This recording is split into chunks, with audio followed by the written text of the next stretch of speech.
শীতের শুরুতে রস সংগ্রহে ব্যস্ততা বেড়েছে যশোরের গাছিদের। এরই মধ্যে কমপক্ষে 3,13,000 খেজুর গাছ রস সংগ্রহের উপযোগী করার কাজ শেষ করেছেন তারা। কিছুদিনের মধ্যে ওই সব গাছ থেকে পুরোদমে রস আহরণের আশা করছেন গাছিরা। মাঠে মাঠে রাস্তার ধারে তোলা খেজুর গাছগুলো দেখলে মনে হবে যেন তারা হাসির হাট বসিয়েছে। Double million offer Walton fridge কিনে পেতে পারেন 20 লক্ষ টাকা, রয়েছে কোটি কোটি টাকার নিশ্চিত উপহার। যশোরে এবছর 665 হেক্টর জমিতে থাকা 17,23,500 খেজুর গাছের মধ্যে প্রায় 7,000 গাছ চাষের বাইরে থেকে যাচ্ছে। কারণ হিসেবে গাছি ও গাছ মালিকরা বলছেন, আশানুরূপ লাভ করতে না পারায় অনেকে এ পেশা যেমন ছেড়ে দিয়েছে, তেমনি নতুন প্রজন্ম এ পেশায় আসতে আগ্রহী হচ্ছে না। আমি একটু কাজ ছেলেবেলে নতুন কেউ কাজ শিখিনি, এসব কাজ আর কেউ করে না। ছেলেবেলে আমি এসব কাজে আসছি, যারা কষ্টের কাজ। আগে গাছি ছিল মেলা, গাছি নেই, এইবার নতুন নতুন নতুন হয়েছি। এই 2 খাদু কাটেছি, 12খান 14খান রস হয়, আইনে ডালাই তাবাল ধরে ডালাই হাটে যাবে পাঠাল নিয়ে। গাছ কেটে দেখা যাচ্ছে এই গাছের যে উৎপত্তি যা হয় আয় হয়, তাই দিয়ে আমি কোনো গতি কি চলতে পারি। তবে আহামরি হয় না, বেশিরভাগে লসের অংশই বেশি আসে। তবু হানে বাপদাদাগের পৈতৃক সম্পত্তি মানে যে প্রথা, তাই আর কি আমাকে করতে হয়, এছাড়া তো আমাকে কোনো পথ নেই।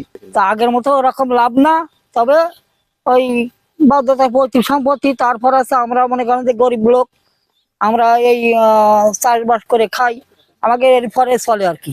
তারপরে ওই বাল বাচ্চা নিয়ে রসগুল খাওয়া যায়, লাভের মধ্যে রসগুল খাওয়া যায়, মেয়ে ছেলে ফেলেকে দেওয়া যায়, দামি মেয়েকে দেওয়া যায়, এই কিন্তু বড় একটা লাভের অংশ আসে না।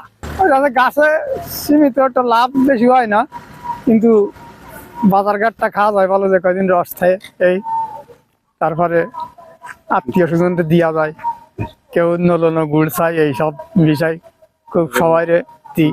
নতুন করে কোনো গাছই তৈরি হইলো না কেন? নতুন কোনো গাছই তৈরি হচ্ছে না, গাছে কেউ উঠতে যাচ্ছে না বর্তমানে। অনেক গাছ পড়ে রয়েছে, পদ্মে কাটাতে গেলে লস হয়, লাভ হয় না এতে। এই আর কি, নতুন কোনো গাছই তৈরি হয়নি এখন। গাছিদের এ পেশায় টিকিয়ে রাখতে ও গাছের সংখ্যা বাড়াতে নানা উদ্যোগ নেওয়ার কথা জানান স্থানীয় কৃষি সম্প্রসারণ অধিদপ্তর। যশোরের কৃষিতে খেজুরের গুড় বা খেজুর আবাদ একটি ঐতিহ্যবাহী অংশ। তারই অংশ হিসেবে এবছর যশোর জেলায় খেজুর গাছের যে প্রক্রিয়াজাত সেটা শুরু হয়েছে। আমরা আশা করছি গত বছরের চেয়ে বেশি চাষিরা বা কৃষকরা, পাশাপাশি যারা এই খেজুরের গুড় উৎপাদনের সাথে সরাসরি জড়িত গাছি ভাইয়েরা, তারা অনেক বেশি উদ্বুদ্ধ এবং তারা আগামীতে এই পেশায় আরো আগ্রহী হবেন। জেলা প্রশাসন এবং কৃষি সম্প্রসারণ অধিদপ্তরের তরফ থেকে তাদেরকে নানাভাবে মোটিভেশন দেওয়া হচ্ছে, যাতে করে এই কাজে তারা অংশগ্রহণ করেন। তারই অংশ হিসাবে এই জেলায় 17,23,000 খেজুর গাছ রয়েছে এবং তার মধ্যে 3,13,000 গাছ থেকে আমরা রস আহরণের প্রক্রিয়ায় রয়েছি।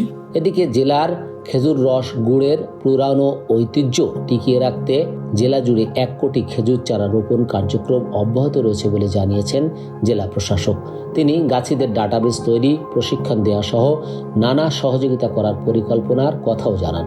আমরা আমাদের কর্ম পরিকল্পনার অংশ হিসেবে আমরা 1 কোটি খেজুর গাছের চারা আমরা রোপণ করবো, সেটা আমাদের পরিকল্পনায় আছে। ইতিমধ্যে আমাদের চৌগাছার উপজেলায় 73 একর জায়গায় 20 লক্ষ চারা এবং 50 লক্ষ বীজ কিন্তু আমরা রোপণ করেছি। 70 লক্ষ আমরা করেছি। আর আমাদের যেখানে যেখানে আমাদের রাস্তার 2 পাশ সহ বিল বাউরের যে জায়গাগুলো আছে, সেখানে আমরা চারা রোপণ, বীজ রোপণের কাজ কিন্তু আমাদের চলমান রয়েছে। এছাড়াও আমাদের কর্ম পরিকল্পনার অংশ হিসেবে আমরা সকল দপ্তরগুলোকে বলেছি, সকল সরকারি প্রতিষ্ঠানগুলোকে বলেছি এবং শিক্ষা প্রতিষ্ঠানগুলো বলেছি, যেখানে যেখানে আমাদের এই জায়গাগুলো, পতিত জায়গাগুলো আছে, সেখানেই কিন্তু আমাদের এই খেজুর গাছ কিন্তু আমরা রোপণ করছি। এবং ঐতিহাসিকভাবে এই যশোরের যে মাটি, এটা আমাদের খেজুর গাছের জন্য খুবই উপযুক্ত। জেলায় 15,700 চাষি এবছর রস আহরণ করছেন, আর গাছের সংখ্যা 5,125 জন। তারা 3,040 মেট্রিক টন গুড় সংগ্রহের আশা করছেন। Rokunuzzaman report, SA TV, Jessore.